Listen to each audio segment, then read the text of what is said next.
top of the tower is 60 degrees from another point 20 meter away from this point on the line joining this point to the foot of the tower. The angle of elevation of the top of the tower is 30 degree. See figure point हाँ number okay 9.12. Find the height of the tower and the width of the canal. Okay. हाँ ये ना देखो यहाँ पर को हमको क्या किया गया है, यहाँ को हमको फिगर भी गिवन है, ध्यान दो। इन्होंने क्या किया, a TB tower standing vertically on a bank of canal, ठीक है, बैंक ऑफ कैनाल पर। यहाँ क्या है, बैंक ऑफ कैनाल ना, तो नदी नदी के किनारे पर, सुने, नदी के किनारे पर एक क्या रखा है, टीबी टावर यहाँ पर इन्होंने बना के रखा है, इन्होंने फिगर भी हमको दिया।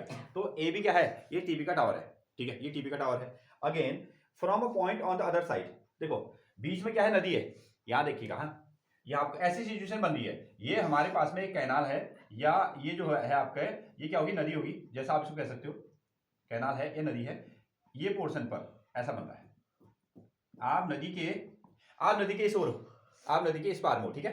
नदी का एक किनारा क्या है, सी, नदी का दूसरा किनारा कितना हो गया आपका, बी हो गया। और आपने यहां से क्या देखा, यहां से इस टीबी टावर को देखा, और इस टीबी टावर की हाइट कितनी है, ए बी, ठीक है। तो फर्स्ट ऑफ ऑल जब आपने इस पॉइंट से देखो, जब आपने नदी के इस छोर से इसके टॉप को देखा तो कितना एंगल बनता है, 60 डिग्री का एंगल बनता है, ऐसा इन्होंने हमसे कहा है, ठीक है।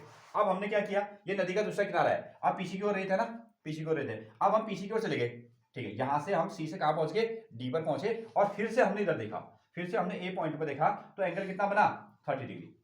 एक काम, ये बिल्कुल नदी का किनारा है, इस किनारे से हम पीछे कितने गए, उन्होंने कहा कि 20 मीटर पीछे गए हो आप, 20 मीटर पीछे गए, ठीक है।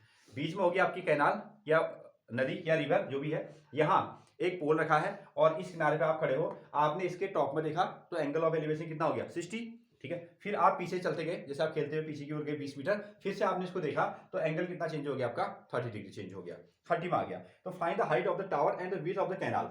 एक तो आपको क्या निकालना है कि ये टावर की ऊंचाई कितनी होगी, ये आपको निकालना है, ठीक है। और दूसरा इसकी जो चौड़ाई है ना, इसकी जो चौड़ाई है वो कितनी है, वो भी निकालनी है, ठीक है। ये हमको पता नहीं है, तो हमने इसको क्या नाम दे दिया, हमने इसको एक्स नाम दे दिया। बस 2 ट्रायंगल हम लोग लगा लेंगे, फिर दोनों को सॉल्व करके काम बनेगा, क्लियर है, ठीक है।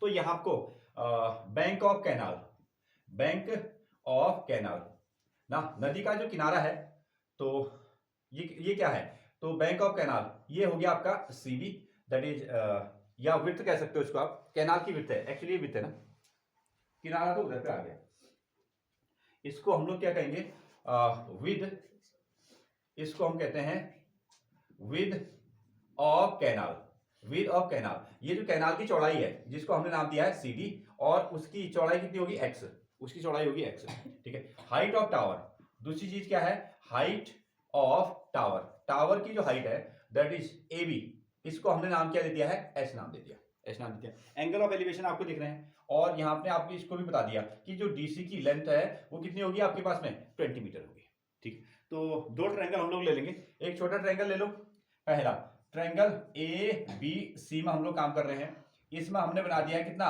tan थीटा, ये आ गया आपका परपेंडिकुलर ए बी, बेस कितना हो गया, बीसी, बेस हो गया बीसी, और tan की वैल्यू 60, tan 60 कितनी होती है वैल्यू, √3, और बीसी कितना आ गया, बीसी को हमने ले लिया एक्स, कितना होता है, √3, ठीक है। tan 60 की वैल्यू होगी √3, और h अपॉन कितना आ गया, x, फिर वही कहानी आ गई आपको, या तो आप इसको s के फॉर्म में लिखो या s के फॉर्मेट में, तो h इज इक्वल टू कितना लिख दिया, √3x लिख दिया आपने, ठीक है। इसको हमने बना दिया इक्वेशन ऑफ फर्स्ट, ओके, या आप ठीक है, ऐसा भी हो सकता है। हाँ अगला, अब पूरा ट्रायंगल ले लो, पूरा triangle A B D, triangle A B D, ये पूरा ट्रायंगल, ठीक है। फिर से हमने इसमें बना दिया कितना, tan थीटा, और साथ में ए बी क्या हो गया इसका परपेंडिकुलर, और बी से लेकर डी तक बी डी क्या हो गया इसमें, बी डी हो गया इसका बेस। नाउ tan 30 की वैल्यू यहां रखो, ए बी कितना है, ए बी हो गया आपके पास में एच, और बी से लेकर डी, ठीक है, बी डी के 2 टुकड़े हैं, बी से लेकर डी मतलब 20 degree plus x, 20 plus x, यही हुआ ना, आधा ये हो गया आपका 20, और आधा भाग क्या बन गया आपका एक्स, एक्स बन गया।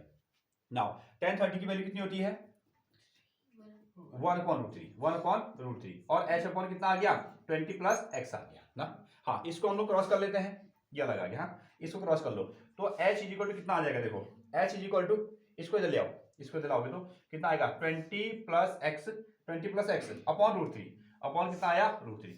इसका नाम क्या है इक्वेशन नंबर 2। क्लियर है? H is equal to this one आ गया। अब दोनों का कंपेयर कर लो, ठीक है। इक्वेशन नंबर फर्स्ट और इक्वेशन नंबर सेकंड से एक्स निकल जाएगा। जैसे एक्स आएगा तो फिर कहीं भी आप रख के एच निकालना। चलिए अब इसको हम लोग कंपेयरिंग कह सकते हैं ना, इसको हम लोग कंपेयरिंग वर्ड यूज कर सकते हैं। अच्छा ठीक है, तो इक्वेशन नंबर फर्स्ट और सेकंड इनका आप कंपेयरिंग कर दो या सॉल्विंग लिख दो। Solving equation number first and second, ये पहली इक्वेशन और दूसरी इक्वेशन को सॉल्व करते हैं। एच की वैल्यू इतनी भी है और एच की वैल्यू भी ये है, तो दोनों क्या रख देते हैं इक्वल इक्वल। ये आ गया आपका √3x इज इक्वल टू, यहाँ कितना रखोगे आप 20 प्लस एक्स अपॉन कितना √3, ये आ गया। इसको यहाँ मल्टीप्लाई कर दो, इसको यहाँ जब मल्टीप्लाई करोगे तो √3 और √3 का आंसर कितना हो जाएगा 3, ठीक है। और साथ में कितना आएगा 20 प्लस एक्स, ये बनेगा। अब इसको इधर ले आओ 3x, ये x को इधर लाओगे तो minus X is equal to कितना आया 20, और 3x और 1x का कितना आ गया 2x, और इज इक्वल टू कितना आया 20। x आप इसको डिवाइड कर दो, 20 अपॉन कितना आएगा 2, दैट इज 10 मीटर, 10 मीटर। तो देखो ये जो नदी है, ये जो कैनाल है, इसकी चौड़ाई कितनी है 10 मीटर, 10 मीटर की नहर है ये, ठीक है ऐसा। अब जैसे x की वैल्यू आ गई ना, जब आपके पास में x की वैल्यू आई तो आप किसी भी इक्वेशन में रख सकते हो, तो सरल यही रहेगा हमारे पास में ना यहाँ पे। तो इक्वेशन नंबर 1, तो फ्रॉम इक्वेशन फर्स्ट, यहां आप लिखो फ्रॉम इक्वेशन नंबर फर्स्ट। तो पहली इक्वेशन कितनी है h is equal to √3x और h इज इक्वल टू, ये आपके पास में x कितना है 10 हो गया ना, तो कितना आएगा 10√3, ये मीटर, ठीक है। आप चाहो तो नंबर में भी चेंज कर सकते हो, अदरवाइज ये भी ठीक है ना। अगर आप नंबर में चेंज करोगे तो कितना आएगा 1.73, √3 की वैल्यू कितनी होती है 1.73 होती है। इसके साथ में तुम 10 से गुणा कर दो तो कितना आएगा आपका 1730, ये आएगा। 2 प्लेस में डेसिमल था ना, ये आपने डेसिमल लगा दिया, यानी कि 17 मीटर लगभग, कितना आगे 17 मीटर हाइट का ये क्या है पोल है।